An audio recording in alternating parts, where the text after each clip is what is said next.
La deuxième pilier de notre présidence est consacrée à la consolidation de la paix et de la sécurité, fondement indispensable de toute ambition de développement durable et d'intégration régionale et continentale. Nous le savons, Excellence, la paix est la condition essentielle de la stabilité institutionnelle, de l'investissement productif, de la cohésion sociale et de la confiance entre les peuples et les États. Je souligne ce mot paix parce que le Burundi reconnaît que le retard que le Burundi a eu dans son développement a été causé par les conflits alors qu'il avait des atouts énormes pour son développement. Il a aussi cette heureuse expérience d'une sortie de conflit par voie pacifique, du maintien de la paix une fois retrouvée. Dans notre exercice de la présidence, nous ne ménagerons aucun effort en faveur de l'initiative Faire taire les armes, qui incarne l'aspiration profonde de nos peuples à vivre dans la sécurité, la dignité et l'espérance.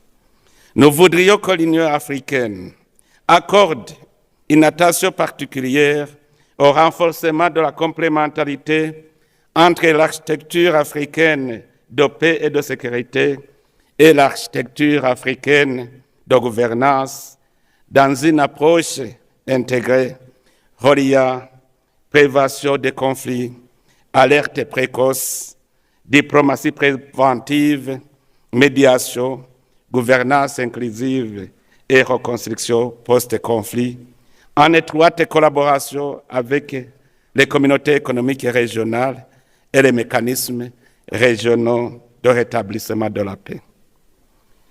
Excellences, Mesdames, Messieurs, l'expérience acquise sur notre continent démontre que la paix durable se construit à travers des processus inclusifs de dialogue permanent, de réconciliation, de renforcement de la cohésion nationale, de consolidation des institutions.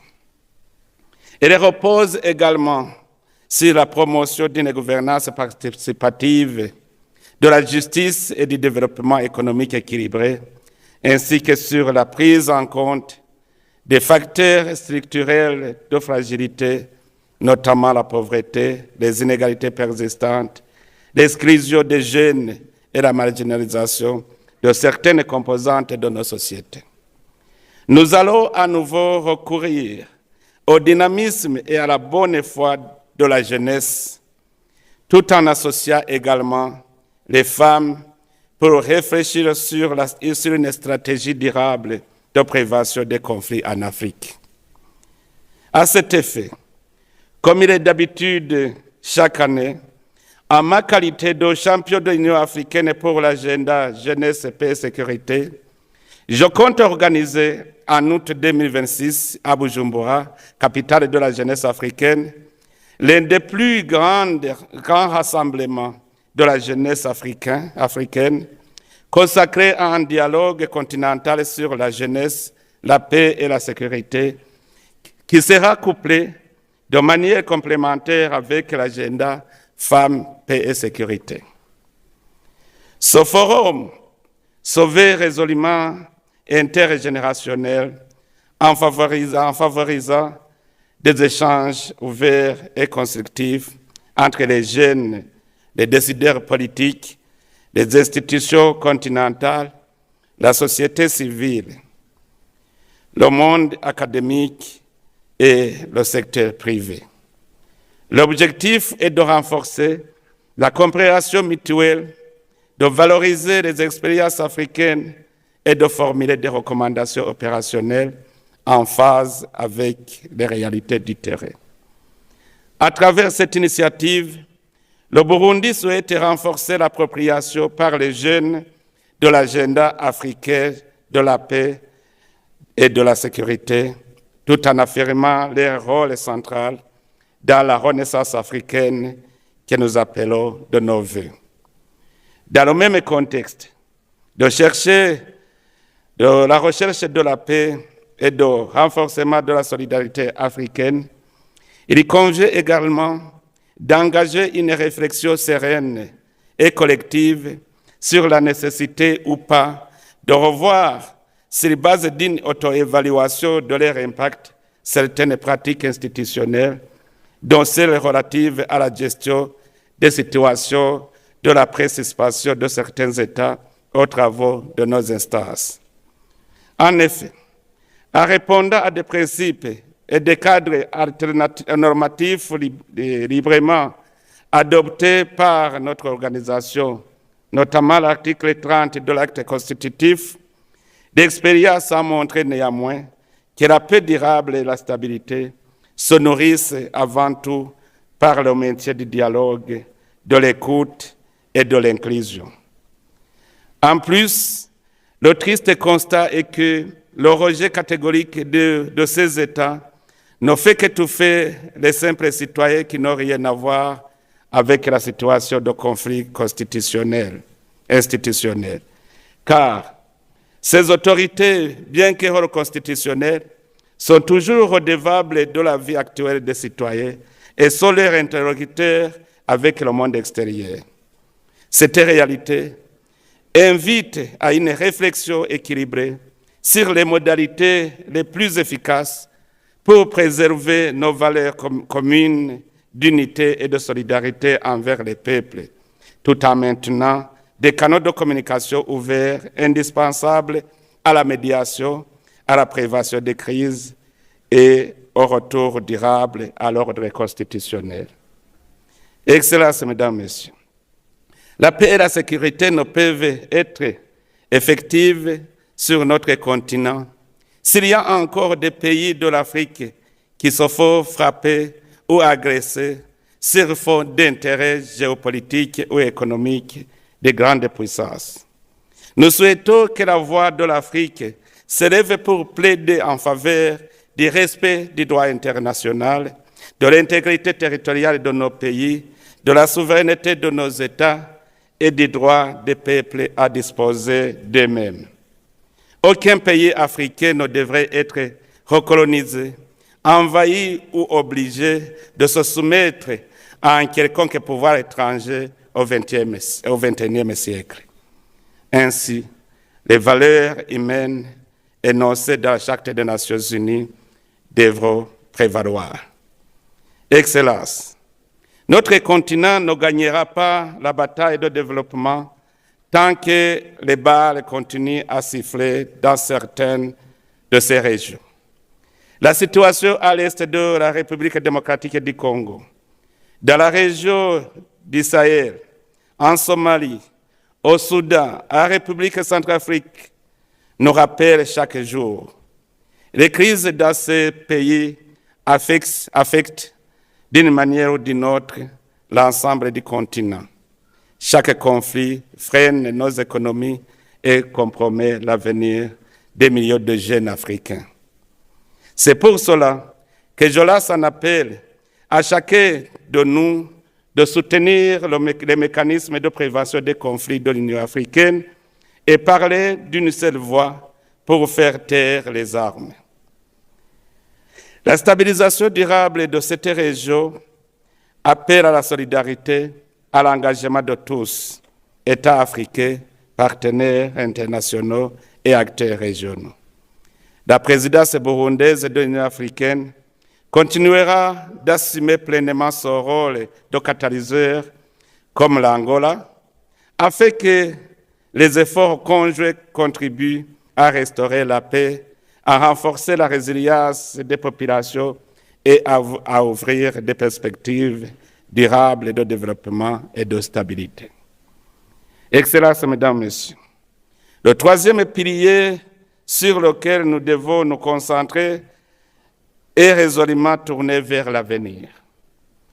Il s'inscrit dans la vision d'une renaissance africaine fondée sur l'innovation, la science, le développement des compétences et l'autonomisation des jeunes et des femmes que nous avons appelés EIRISE. En effet, les statistiques montrent que l'Afrique comptera plus de 2 milliards et demi d'habitants d'ici 2050, dont une majorité de jeunes. Ce dividende démographique peut être une force ou un risque selon le choix que nous faisons aujourd'hui. Notre capacité à transformer ce potentiel démographique en moteur de croissance, de stabilité et de créativité dépendra des choix que nous faisons en matière d'éducation, de formation, de recherche scientifique et d'accès à l'emploi. Ici, je souligne l'employabilité de jeunes parce que nous observons des fuites de cerveau de l'Afrique vers les pays développés. À travers A-Rise, nous devons encourager le renforcement des systèmes éducatifs, la promotion des compétences adaptées aux besoins du marché du travail, ainsi que l'investissement dans la science, la technologie et l'innovation en tant que levier essentiel de la transformation structurelle de nos économies. Dans nos actions, l'autonomisation économique et sociale des femmes doit demeurer un axe transversal de toute action parce que nous sommes convaincus qu'aucune renaissance durable ne saurait se réaliser sans leur pleine et effective participation à tous les niveaux de la vie politique, économique et sociale. En tant que missionnaire de l'Union africaine, je compte contribuer avec mes pairs pour que les États prennent conscience du rôle des femmes et des jeunes dans le développement. L'expérience burundaise de la création des banques pour les jeunes et pour les femmes a contribué à la création d'écosystèmes favorables à l'entrepreneuriat des jeunes et des femmes, à l'accès au financement et au marché, notamment dans le cadre de la mise en œuvre de la zone de libre-échange continentale africaine. Surnommé déjà ami des jeunes, je compte faire tout mon mieux pour solliciter les jeunes lors du dialogue continental de la jeunesse à contribuer à la renaissance africaine par l'innovation et ainsi forger la souveraineté culturelle et numérique. Évidemment, cette transformation ne peut être dynamique que si elle fait interagir les acteurs économiques africains entre eux. Cette condition nous rappelle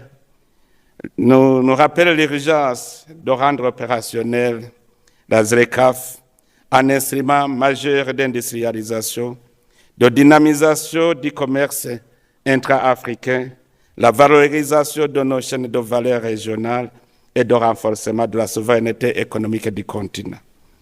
Je voudrais, à cet effet, remercier tous les États membres qui ont ratifié le traité portant organisation de la ZLECAf parce que nous pouvons désormais lancer son opérationnalisation. Excellences, Mesdames, Messieurs, nous devons garder à l'esprit que la réalisation de notre vision commune repose sur la mise en œuvre cohérente, progressive et résolue des programmes phares de l'Union africaine qui constituent l'ossature opérationnelle de l'agenda 2063. Dans ce cadre, le développement d'infrastructures transfrontalières demeure la condition essentielle de la transformation économique, de la compétitivité de nos économies et du rapprochement effectif de nos peuples. À cet égard, notre programme s'inscrira dans la continuité du programme de développement des infrastructures en Afrique, pilier fondamental de l'intégration continentale visant à relier nos États par des réseaux modernes de transport, d'énergie, d'eau et de télécommunications. On ne pourrait se passer de souligner l'essentiel qui est la quête permanente de la sécurité alimentaire et sanitaire, deux piliers indissociables du développement humain. Ainsi, le programme détaillé de développement de l'agriculture en Afrique, socle de notre sécurité alimentaire, de la création d'emplois et de la résilience de nos économies face aux effets du changement climatique demeure très important. Au Burundi, l'agriculture reste le principal moyen de subsistance de la grande majorité de la population. Cette réalité nous a imposé à placer l'agriculture, la nutrition et la santé publique au cœur de nos politiques nationales.